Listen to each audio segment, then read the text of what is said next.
नमस्कार, आप देख रहे हैं चौपाल समाचार। चौपाल समाचार की हर खबर समाज पर करती है। और आज मैं इस खबर को आपको दिखाने जा रहा हूँ। खबर भी समाज से जुड़ी है और संबंधित है सीतामढ़ी जिला के डुमरा प्रखंड अंतर्गत मुरादपुर पंचायत से। आज हमारे साथ मौजूद है इस पंचायत के वर्तमान ये मुखिया हैं संजीत कुमार बाजितपुरी। और आप दर्शकों को बता दें कि ये जो चुनाव का भी दौर चला है, इसमें युवाओं को विशेषकर लोग तरजीह दे रहे हैं। युवा पंचायत में मुखिया बन रहे हैं। युवा जो भी पंचायती राज व्यवस्था के पद हैं, उन सारे पदों पर युवा अब आ रहे हैं और शिक्षित युवा आ रहे हैं। तो बड़ा ही बदलाव का ये समय आ गया है। और ऐसा आपको भी महसूस हुआ होगा कि सभी जिलों में जहाँ जहाँ चुनाव का भी मतगणना हो रहा है, उसमें युवाओं की भागीदारी लोकतंत्र में और साथ ही साथ पंचायती राज व्यवस्था में ये बहुत ही शुभ एक लक्षण है, जहाँ पर से विकास को हम लोग महसूस कर सकते हैं कि अब होने वाला है। तो आज हम आपका परिचय इनसे कराते हैं और साथ ही साथ इनकी जो योजना है, क्या कुछ कहकर इन्होंने चुनाव में अपनी बात को रखी है लोगों के बीच में, जिससे लोगों का सहयोग मिला, उस पर भी हम लोग चर्चा करेंगे। और आपसे जरूर कहना चाहेंगे कि ध्यान बनाकर रखें, चूँकि हो सकता है आप भी संबंधित क्षेत्र से जुड़े हों या आप भी अपने माध्यम से समाज की सेवा करना चाहते हों, तो ये संजीत जी से अभी जो हमारी बात होगी वो आपके लिए भी मददगार साबित होगी। तो आपका बहुत बहुत स्वागत है। Thank you sir. जी, सबसे पहले हम ये जानना चाहेंगे अपने दर्शकों के लिए कि आप युवा हैं और अभी चुनाव आप जीते हैं, तो कैसे आप ये सफ़र तय किए, कहाँ से लोगों को क्या कुछ कहा आपने कि जो आपको पर लोगों ने भरोसा किया? मैंने लोगों को बोला कि जो आज देखते हुए पंचायत में भ्रष्टाचार चरम सीमा पर चली गई हुई है। जल नल योजना हो, सरकार तो देती है हमें ये योजनाएं, लेकिन हम यहाँ आके उसको जो है बंदर बांट कर देते हैं। नाला नहीं बन पाता है। जल नल योजना था, लेकिन नल का तो पता हुआ, लेकिन नाला का कभी पता नहीं हुआ, न रोड गली नली ये सब का पता नहीं हुआ। वो भी जो टूटा फूटा था वो सब हम बताएं, लोगों को बताएं कि इस तरह से नहीं होगा। काम है तो काम करने वाले लोगों को पहचानिए, उसको देखिए कि कौन हमारे समाज के हर वर्ग पर, हर समाज के लोगों को कौन सा चेहरा पर मुस्कुराहट ला सकता है। आज मैंने बताया कि राशन कार्ड के लिए आपसे 2000 रुपये मांगे जाते हैं। मैं कहता हूँ एक पैसा नहीं लगेगा और आपका राशन कार्ड घर पे आके बनेगा, अगर आप उस कैटेगरी में आते हैं तो। हमारे लिए ग्राम सभा आपको आज तक 5 साल में एक बार नहीं हुआ, ना आम सभा हुई। मैं आऊँगा तो टाइम टू टाइम ग्राम सभा करूंगा, आम सभा करूंगा। पंचायत सेवक को आपको फ़ोन से नहीं खोजना होगा, वो आपके द्वार पर मेरे साथ आएंगे। वो वहाँ सर्वे करेंगे क्या किनको बीपीएल में, किनको इंदिरा आवास, किनको क्या है करना। इसके लिए किसी आवास सहायक के पीछे नहीं जाना होगा, वो आपके यहाँ आएंगे। सारे चीज़ मैं लोगों को बीच रखा और पुरजोर तरीके से जो समाज में जो बुराइयाँ चल रही थी, जात पात, उसको भी मैंने समझाने का कोशिश किया कि उससे ऊपर उठिए। एक अच्छे लोग को, एक सच्चे ईमानदार लोग को देखिए कि कैसे होगा। आप मेरा चरित्र देखिए, मैं किसी बैकग्राउंड से कैसा हूँ, भ्रष्टाचार हूँ कि नहीं, मैं अलाली दलाली करने वाला लोग हूँ कि नहीं। ये सब चीज़ मैंने लोगों को बताया अच्छे तरीके से कि आप इसको समझने की ज़रूरत है।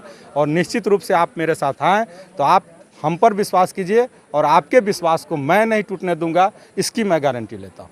तो लोगों ने मुझ पर भरोसा किया है। मैं उन जनता मालिक को और जो हमारे मतदाता हैं उनको मैं तहे दिल से मैं स्वागत करता हूं।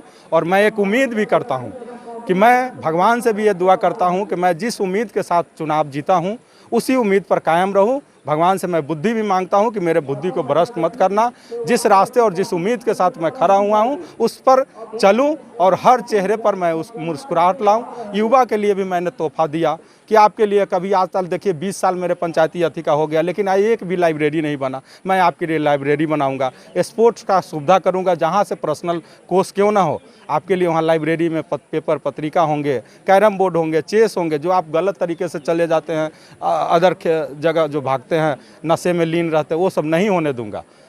तो मैंने उनको समझाने का कोशिश किया और मैं युवा के बल पर ही चुनाव जीता। और जो हमारे बुजुर्ग, गार्जियन, चाचा, माता, बहन जो लोग थे, उन लोगों को मैंने बताया। कई जगह हमें सामना भी करना पड़ा कि आपके साथ कोई बुजुर्ग लोग नहीं आते। मैंने उनको समझाया, लोगों ने माना कि नहीं आपने सही है और निश्चित रूप से हम पर भरोसा किया लोगों ने।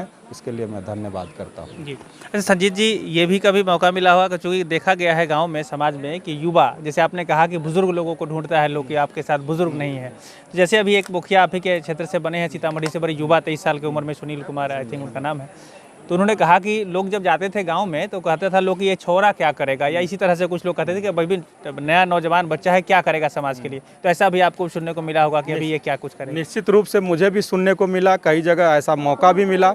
मैं बोला कि देखिए युवा और मैं कमज़ोर वर्ग से हूँ, इसलिए लोग हमारे साथ जाने से भी डरते हैं। आपका मैं डर भय सब दूर करूँगा। एक बार आप मौका दें मुझे, समाज में सारे बुराइयों को ख़त्म करूंगा। इतना भरोसा रखिए आप हम पर। लोगों ने विश्वास जताया है, उसके लिए बहुत बहुत उनको धन्यवाद भी करता हूं। कहीं से कई लोग ने सवाल किया कि आपके साथ कोई गार्जियन नहीं आते हैं, कोई आपके चाचा नहीं आते हैं। हम कह लिए वो लोग नहीं हैं, वो लोग का समय अब नहीं है, वो लोग नहीं चल पाते हैं। आप मेरे पर भरोसा कीजिए। लेकिन लोगों ने भरोसा किया है, इसी शुभकामना के साथ मैं उनको धन्यवाद भी देता हूँ। जी।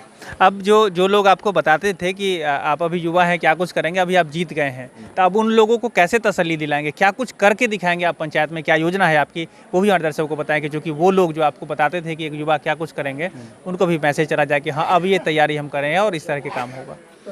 निश्चित रूप से मैं आऊँगा तो पहले मैं बोला था कि अपने पंचायत को, पूरे पंचायत को स्ट्रीट लाइट से जगमग करूँगा। उसके बाद रही बात कि नाला की समस्या थी, हर जगह पानी था। मैं बोला कि नाला का भी मुखिया का फंड सीमित होता है, लेकिन मुझे इतना ज़रूर पता है कि कहाँ से विधायक सांसद लोगों से मैं गुहार लगाऊंगा, अपने समाज और अपने पंचायत में नाला का निर्माण करवाऊंगा। क्योंकि इससे जो है बरसात में वो चल नहीं पाते थे, तो ये सब रोड की समस्या थी। मैंने बोला कि कहीं से भी किसी भी फंड से मुझे पर भरोसा कीजिए, मैं जानता हूँ, मैं शिक्षित हूँ कि कहाँ से योजना आएगा, कैसे आएगा, ब्लॉक से कैसे आएगा यहाँ तक।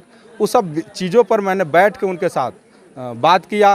राशन कार्ड के लिए लोग परेशान होते हैं, लोग इंदिरा आवास में पैसा देते हैं, उसके लिए परेशान हो जाते हैं। इंदिरा आवास के लिए ले लेते हैं 20,000, साल भर के बाद उनको मिलता है, मालूम होता है 20,000 का 40,000 वो किसी को देना है उनको, तो फिर उसी के चलते घर नहीं बना पाते। तो मैंने बोला ऐसा समस्या नहीं आएगा, आपको एक पैसा नहीं लगेगा इंदिरा आवास राशन। और ऐसा ही आप करने जा रहे हैं, निश्चित जैसे आपने रूप कहा से। कि पहले आप यहाँ व्यवस्था जो करेंगे वो उसमें स्ट्रीट लाइट लगाएंगे, उसके बाद आप नाला का निर्माण करूंगा। उसके बाद मैं जितने भी समाज में जो दलाल किस्म का आदमी है उसको मैं दूर करूंगा, उसको कहीं से पंख भी नहीं भटकने दूंगा।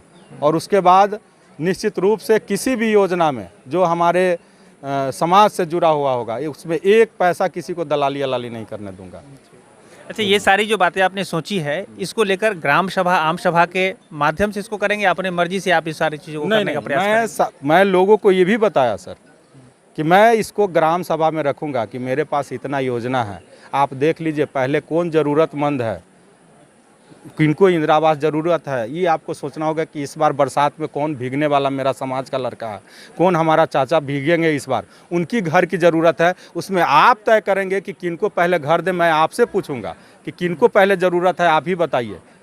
तो उन लोगों ने इस पर विश्वास भी किया कि नहीं सही बात है, आम सभा लगेगी और उसमें ये चीज़ होगा तो बहुत अच्छी बात है। सारे चीज़ का मैं बोला सारे स्कीम के आपके बीच में रखूंगा कि मेरे पास इतना फंड है, आपको इसको पहले नाला की ज़रूरत है, पहले स्ट्रीट लाइट की ज़रूरत है, पहले लाइब्रेरी की ज़रूरत है, आप हमें बताएं, उस पर मैं भी विचार करूँगा और दोनों सब आदमी मिलकर जो है उस चीज़ को आगे ले जाऊँगा। मैंने इस पर काम किया। जी, तो दर्शकों ने सुना, सीधे सीधे हमने इनकी बात आप तक पहुंचा दी है। यदि आप भी युवा हैं और आप भी चाहते हैं समाज की सेवा करना, तो पंचायत चुनाव का अभी भी कई चरण है, जहां अगर आपके क्षेत्र में चुनाव होने वाला है तो आप भी आगे बढ़ सकते हैं। अगर कोई लोग आपको ये कहते हैं कि आप युवा क्या करेगा, तो ये प्रमाण है, शिक्षित हैं और इनके बारे में और मैं आपको विशेष बताऊंगा। और चौपाल में हम गांव-गांव में जाकर जो लोग जो कार्यक्रम करते हैं उसमें भी हम आपके साथ चलेंगे और इनके पंचायत में भी जाकर देखेंगे विकास क्या करता है। लेकिन अभी का जो मैसेज है जो आपको देना है कि ये जीत चुके हैं चुनाव और समाज की सेवा करने को आगे बढ़ें। आखिरी में हमारे दर्शकों के माध्यम से विशेषकर वो युवा जो समाज सेवा करना चाहते हैं, पंचायत चुनाव में भाग लेने जा रहे हैं, क्या कुछ आप संदेश देना चाहेंगे जिससे कि उनका मनोबल बढ़े और वो समाज की सेवा करने के लिए आगे बढ़ें? मैं निश्चित रूप से कहूँगा कि आप जितना अधिक से अधिक प्रचार प्रसार और अपना जो उद्देश्य है उस उद्देश्य पर कायम रहिए और लोगों को बीच में एकदम पहुंचाने का, डोर टू डोर पहुंचाने का। एक दरवाजे पर 20 बार जाके आप डोर टू डोर वो पहुंचाइए कि मेरा ये मिशन है, मेरा ये मिशन है, मैं ये करूंगा, मैं ये करूंगा, ताकि उनको बुजुर्ग महिलाओं को बहुत प्यार स्नेह जब मिलता है तो निश्चित रूप से कहते हैं कि नहीं ये बेटा मेरा होनहार है। जैसे एक उदाहरण मैं देना चाहता हूं कि अगर मान लीजिए 3 बेटे होते हैं, उसमें अगर एक बेटा होनहार होता है तो घर संपत्ति लोग बेच के लगा देते हैं कि मेरा बेटा ये पढ़ लिख के आगे बढ़ेगा। उसी तरह मैं लोगों को बताया कि आप देखिए कि मेरा समाज में कौन बेटा होनहार है, उस पर आप दाव लगाइए और विश्वास रखिए कि वो बेटा अगर आपका ज़मीन बेचने नहीं देगा, वो बेटा आपका कहीं से किसी रूप में कहीं कोई समस्या नहीं आने देगा। तो लोगों ने विश्वास किया, और मैंने समझाने में सफल रहा। मैं उन जनता मालिक को भी मैं बहुत दिले से तहे दिल से धन्यवाद देता हूँ। आप लोगों को भी, पत्रकार महोदय को भी मैं बहुत सहयोग रहा है आप लोगों का भी, जिन्होंने मुझे पहचाना और जाना, और जहाँ तक हुआ लोगों ने मुझे उस पर जगह भी दिया था। इसलिए मैं उनका भी चाहता हूँ कि एक उनका भी बहुत बड़ा योगदान था मुझे समाज में आने का। ऐसे मैं छात्र जीवन से ही राजनीति करता हूँ, इसलिए सब लोगों से थोड़ा ये जी। तो मेरे इस कार्यक्रम में भाग लेने के लिए आपका बहुत बहुत धन्यवाद। Thank you sir, thank you, बहुत बहुत थैंक यू देंगे मैं दिल से, और आपका आभारी रहूँगा कि मैं अपने काम में सफलता प्राप्त करूँ। दर्शकों का भी बहुत बहुत धन्यवाद। आगे इसी खबर को लेकर हम लोग आते रहेंगे। आज के लिए बस इतना ही, लेकिन मैं आपको जरूर कहना चाहूँगा, यदि आप भी अपनी बात इस चौपाल में रखना चाहते हैं तो नंबर भी डिस्प्ले कर रहा है। नंबर है 6206610060। आप उस नंबर पर संपर्क करें, हमारी टीम आपके पास भी जाएगी और आपकी भी बेहतरी को चौपाल में रखकर देश दुनिया को बताया जाएगा। तो आज के लिए बस इतना ही। कैमरा पर्सन अभिषेक कुमार के साथ मैं हूँ अभिषेक आनंद, चौपाल समाचार के लिए। धन्यवाद।